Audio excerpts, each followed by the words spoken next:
அவருக்கு சொல்லு.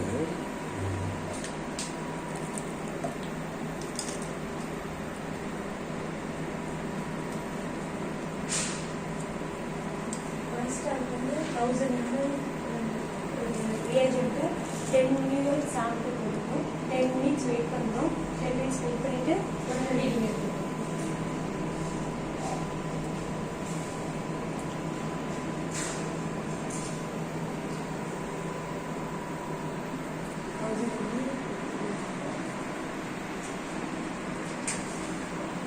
ஃபர்ஸ்ட் என்ன பண்ணணும் reagent எடுத்து reagent எங்க இருக்கும் ஃப்ரிட்ஜ்ல கொஞ்ச நேரம் வேக வச்சு ரூம் டெம்பரேச்சர் முன்னாடி வச்சுட்டு அந்த ரூம் டெம்பரேச்சருக்கு வந்ததுக்கு அப்புறம் தான் நம்ம டெஸ்ட் போட ஆரம்பிக்கணும். இப்போ இது என்னன்னா எரர் வரதுக்கு வாய்ப்பு இருக்கு, தப்புகள் நடக்கிறதுக்கு என்னென்ன வாய்ப்பு? பிப்பெட்ல வந்து இங்கே பிப்பெட் ஒழுங்கா போடாம சொல்யூஷன் வந்து கம்மியாக பண்ணணும். அதனால நம்ம டைம் ஃப்ரீயாக நல்லா மெட்ரோடிக் போட்டுட்டு அப்புறமேட்டு இது பண்ணணும். அப்புறம் ரைட்டாக இப்படி பண்ணிட்டு பண்ணும்போது ஏர் ஊற்ற சொல்லணும். அதனால நல்லா அழுத்தி எடுக்கும்போது 1000 ml வந்து கரெக்டாக ஆகும். அது இல்லாமல் ஒரு ரியாஜன் எடுக்கிறதுக்கு முன்னாடி பிப்பட்டோட வேல்யூ எந்த இருக்குன்னு இங்கே எவ்வளோ சரியாக இருக்கா அப்படிங்கிறத கான்ஃபிடென்ட் எடுக்கணும். அதே மாதிரி ரியாஜெண்ட் எடுத்துட்டு திரும்ப விடக்கூடாது. கண்டாமினேஷன் கம்மியாக யூஸ் பண்ண பிப்பட் ஹேண்ட்லிங் கற்றுக்கணும். கரெக்டாக புஷ் பண்ணி எடுத்தோம்னா கரெக்டாக லைட் புஷ்ல எடுத்து ஜீவிதா கூட அழுத்தி பார்த்தா தெரியும். நீங்கள் 2 டைம் பஞ்ச் பண்ணாவே தெரிஞ்சுக்கும். அதேமாரி ஏர் பப்புள் வரக்கூடாது.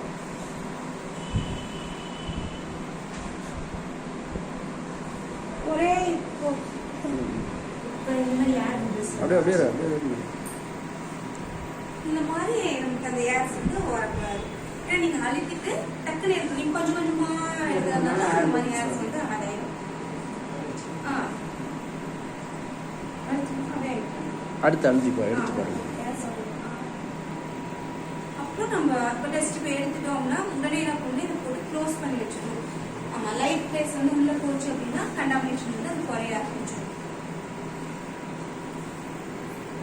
அது ஃபர்ஸ்ட் நீங்கள் கொஞ்சம் வாட்டரில் ரியாஜெண்ட் யூஸ் பண்ணும்போது அந்த இடம் வரதுக்கு வாய்ப்பு இருக்குது. அதுதான் நம்ம காமன் டிஸ்லாட்டில் வந்து பிப்பட் போட்டு உட்காந்து ப்ராடக்ட் பண்ணுறோம்னா வந்துடுவாங்க.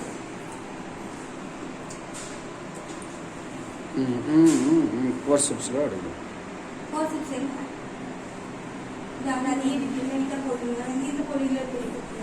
ஃபோர்செப்ஸில் தான் எடுக்கணும். சரி சரி போய்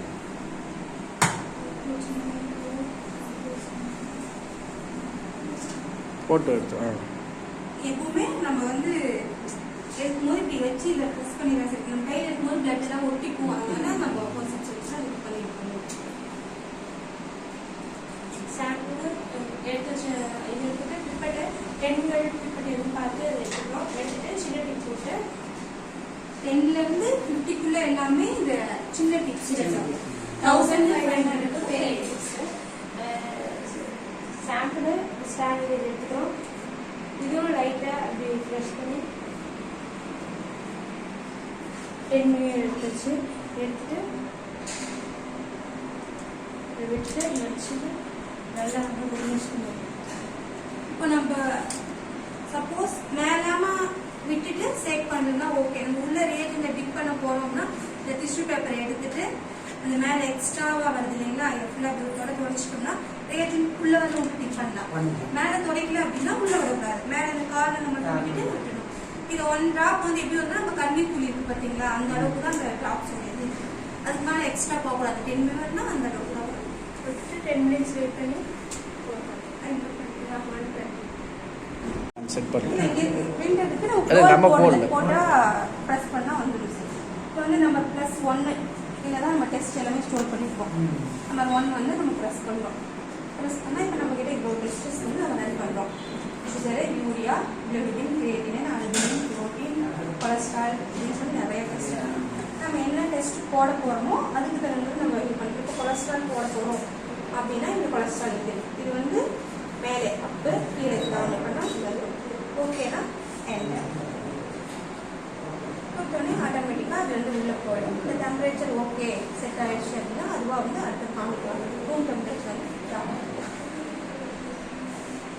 நம்ம வந்து க்ளீன் பண்ணணும் வாஷ் கொடுக்கணும் அப்படின்னா வெறும் F9 இருக்குங்களா, இதை ப்ரெஸ் பண்ணிட்டு இங்கே செட்டாக வந்து பார்த்து இப்போ ரூம் டெம்பரேச்சர் வந்து 37 தேவை. இப்போ வந்து 33 தான் டெம்பரேச்சர் இருக்குது, 34 இந்த 37 வந்துச்சுன்னா தான் அது ஓகேவாக நமக்கு.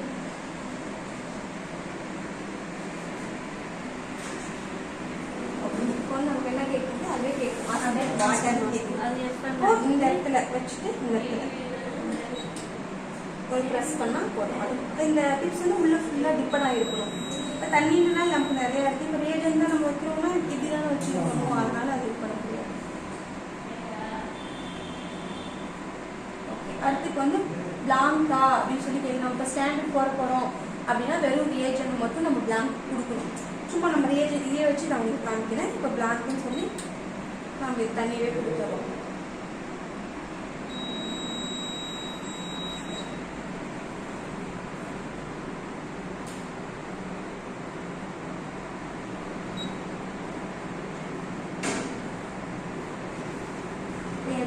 முடிஞ்சிச்சு. இப்போ வந்து இது வந்து நான் சேவ் பண்ணி வச்சுக்கணுமா அப்படின்னு சொல்லி கேட்குது. சேவா நோ சேவா இது நம்ம வாட்டர் கொடுத்ததுனால வேணாம் நோ கொடுத்தோம். இப்போ நம்ம வந்து ரியேஜன் கொடுத்து பண்ணுறோம்னா நம்ம இது சேவ் பண்ணாலும் அடுத்த டெஸ்ட் ரன் பண்ண முடியும். இப்போ அடுத்து ஸ்டாண்டர்ட் கேட்குது.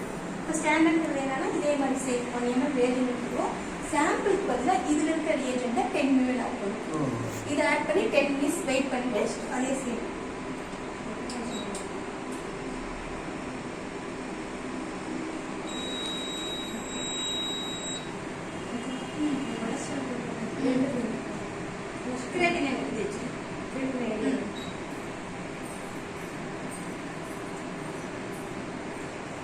இப்போ சேவன் நோ சேவன் கேட்குது. இது நமக்கு தேவையில்லாத நம்ம நோ கொடுக்குறோம். அடுத்து ஆட்டோமேட்டிக்காக சாம்பிள் கேட்க ஆரம்பிக்குது.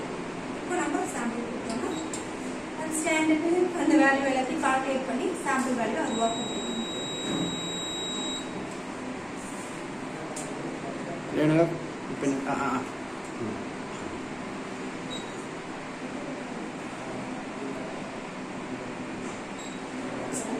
வாட்டர் கொடுத்தனால மைனஸ் அந்த மாதிரி இல்லை காமிச்சு இப்போ அதனால அந்த வேல்யூ அதில் வந்துருச்சு அதில் போட்டணும். இப்போ வந்து நம்ம அடுத்து என்ன பண்ணுறோம்னா வெளியில் அதுக்கு வந்து புரியுது கொடுத்தோம்னா நம்ம வெளியில் வந்து இப்போ வந்து என்ன கேட்குறோம் நம்ம இவ்வளோ டெஸ்ட்டு கொடுத்துட்டீங்க அதனால வாஷ் பண்ணணும் அப்படிங்கிறது இந்த F1 ப்ரெஸ் பண்ணிட்டு ஃபஸ்ட்டு அதுவே வாஷ் ஆகிக்கிட்டே இருக்கும். நம்ம எப்போ போதும்னு நினைக்கிறோமோ திரும்ப அதே F1 ப்ரெஸ் பண்ணோம்னா ஸ்டாப் ஆகிடும்.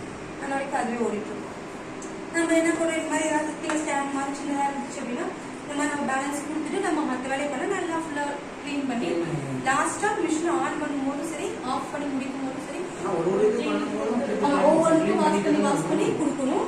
ஒவ்வொரு டெஸ்ட் பண்ணும்போதும் வாஷ் பண்ணிட்டு அதான் கொடுக்கும். ஏன்னா அடுத்த இது போய் மேட்ச் ஆகிடும். அதை பண்ணிடுவோம். அது வந்து நார்மலாகவே நீங்கள் அடுத்த டெஸ்ட் ரன் பண்ண போனாலும் ஆட்டோமேட்டிக்காக வாட்டர் கேட்கும். வாட்டர் கேட்டுட்டு தான் அடுத்த டெஸ்ட் கொடுக்கும். ஆனால் மிஷின் ஆன் பண்ணும்போது ஒரு 10 மினிட்ஸ் இந்த ஃபோல்ட் கொடுத்துட்டீங்கன்னா வச்சிடணும். அப்படியே ஆஃப் பண்ணும்போது ஒரு 10 நிமிஷம் கொடுத்து நம்ம ஆஃப் பண்ணி வச்சிட்டோம்னா கொஞ்சம் சேஃப் போகும்.